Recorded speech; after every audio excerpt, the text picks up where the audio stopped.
Hello, dear students. Today we will discuss about the synthesis of phenothiazine from diphenylamine. uh, सभी students और friends को hello. आज हम देखेंगे कि फिनोथायाजीन का सिंथेसिस कैसे करते हैं और उसके लिए हम रिएक्टेंट यूज़ करेंगे डाइफिनाइल अमाइन। इसका स्ट्रक्चर यहाँ पर दिया गया है, इस तरह से इसका स्ट्रक्चर है। ये सेडेटिव हिप्नोटिक में आपका जो ड्रग है उसकी एक कैटेगरी है फिनोथायाजीन्स। एंटीसाइकोटिक में भी ये यूज़ होता है। तो चलिए देखते हैं सिंथेसिस ऑफ फिनोथायाजीन पूरी एक्सपेरिमेंट के फॉर्म में। तो इसका जो एम है to prepare and submit phenothiazine from diphenyl amine. आपको सिंथेसाइज करना है फिनोथायाजीन डाइफिनाइल अमाइन का इस्तेमाल कर और उसी प्रोडक्ट को सबमिट करना है। ओके, इसके लिए हम रेफरेंस यूज़ करेंगे Vogel's text book of organic chemistry by Brian S Furniss, Antony J Hannaford, Peter W G Smith and Austin R Tatchell. इस बुक का हम 5th एडिशन यूज़ कर रहे हैं और इसमें जो अपना एक्सपेरिमेंट है वो दिया हुआ है पेज नंबर 1176 यानी 1176 पर ये हमें दिखाई देगा बुक में रेफरेंस। इसके लिए रिक्वायरमेंट्स में केमिकल्स की ज़रूरत है हमें। तो केमिकल्स में हमें रिक्वायर्ड होगा diphenyl amine, sulphur, anhydrous calcium chloride और अल्कोहल। साथ में अपैरेटस भी हम यूज़ करेंगे जो है beaker, buchner funnel, measuring cylinder, filter paper etcetera.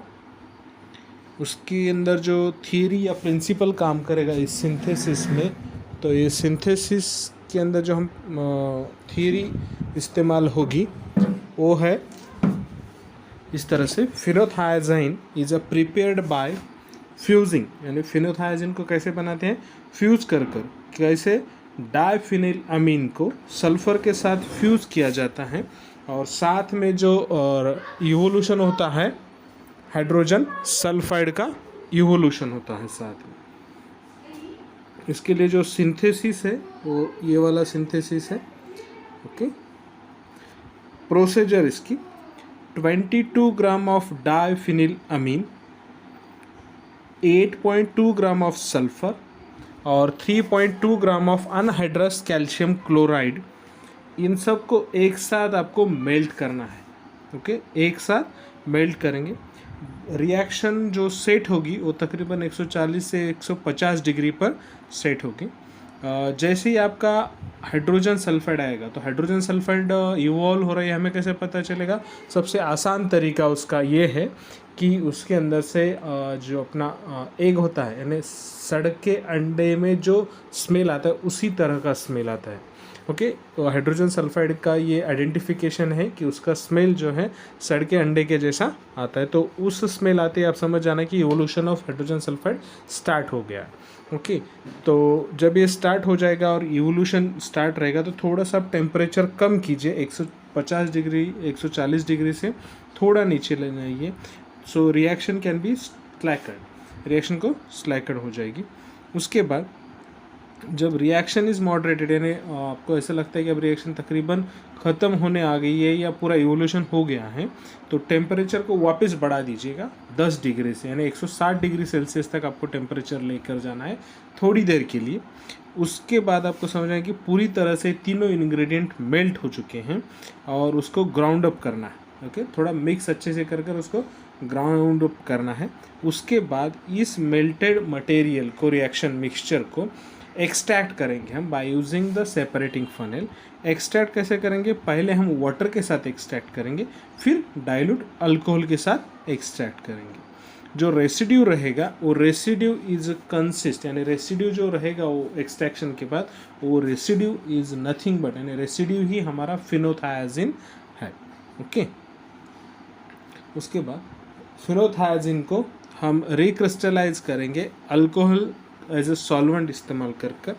इसकी यील्ड रहेगी 93% और इसका जो कलर रहेगा वो है येलोइश कलर। और स्ट्रक्चर ऑफ क्रिस्टल्स जो है वो है yellowish leaflets type. Melting point इसका तकरीबन 180 डिग्री सेल्सियस है। इसके कैलकुलेशंस आप सेल्फ करेंगे, जैसे कि लिमिटिंग रिएजेंट जो है वो है डाइफिनाइल अमीन, इसका हम यूज़ करेंगे कैलकुलेशन के लिए। तो मॉलिक्यूलर फार्मूला आप लेंगे डाइफिनाइल अमीन का, कहाँ से, कैलकुलेशन में से। मॉलिक्यूलर फार्मूला ऑफ फिनोथायाजिन वो भी आपके पास है, आप रिएक्शन से कैलकुलेट करें। Molecular weight of diphenyl amine calculate करें, उसके बाद मॉलिक्यूलर वेट ऑफ फिनोथायाजिन, ये सब आप कैलकुलेट करेंगे। तो उसके बाद आपको सिर्फ इसमें वैल्यूज़ पुट डाउन करने। A gram means molecular weight of diphenylamine forms b gram means molecular weight of phenothiazine. Okay, यानी a gram of diphenylamine forms b gram of phenothiazine. Therefore हमने यूज़ कितना किया था, 22 ग्राम डाइफिनाइलामीन, वो कितना बनेगा, x gram of फिनोथायाजिन।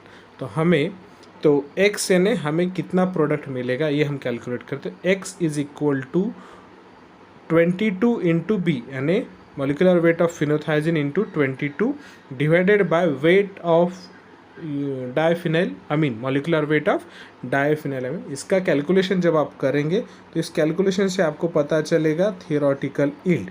Theoretical yield के बाद आपको कैलकुलेट करनी है प्रैक्टिकल यील्ड। प्रैक्टिकल यील्ड कैसे कैलकुलेट करेंगे आप, प्रैक्टिकल यील्ड कैलकुलेशन के लिए आपको ज़रूरी है पूरा सिंथेसिस होने के बाद उसका जो प्रोडक्ट आएगा उसका वेट करना है। परसेंटेज यील्ड हम कैलकुलेट करेंगे इस फार्मूला से, जिसमें हम पुट डाउन करेंगे practical yield divided by theoretical yield into 100। Okay, क्या, practical yield divided by theoretical into 100। इस फार्मूला में पुट डाउन करने के बाद आपको परसेंटेज यील्ड मिल जाएगी। फिर आप रिजल्ट लिखना है आपको किस तरह से, phenothiazine was synthesized, practical yield is dash dash gram, theoretical yield is also जो कि हमने कैलकुलेट की है वहाँ से आप लिखेंगे। परसेंटेज यील्ड भी आप लिख सकते हैं। मेल्टिंग पॉइंट 180 डिग्री है, बट यहाँ पर जो लिखना है वो आप जो डिटरमाइन करेंगे लैब लेवल पर उसको लिखना है। ओके, फिर मॉलिक्यूलर फार्मूला जो आपने कैलकुलेट किया है, मॉलिक्यूलर वेट जो आपने कैलकुलेट किया है, और स्ट्रक्चर मैंने लिखा है, इसी स्ट्रक्चर को आपको राइट डाउन करना है। This is all about the synthesis of phenothiazine from diphenyl amine. Okay, तो इस सिंथेसिस को पूरी तरह से समझ लीजिए। जब भी आपका कॉलेज रिज्यूम होगा तो इसको लैब लेवल पर डेफिनेटली ट्राई कीजिए। अगर वीडियो पसंद आया तो लाइक कीजिए, चैनल को सब्सक्राइब करना ना भूलें और बेल आइकॉन को भी क्लिक कीजिए ताकि आपको सबसे पहले जो नया वीडियो आएगा तो उसका नोटिफिकेशन सबसे पहले आपको मिलेगा। और कुछ इम्प्रूवमेंट अगर चाहिए तो उसके लिए भी आप कमेंट करें, सजेशंस दें ताकि हम और ज़्यादा कोशिश कर सकें। Thank you all of you.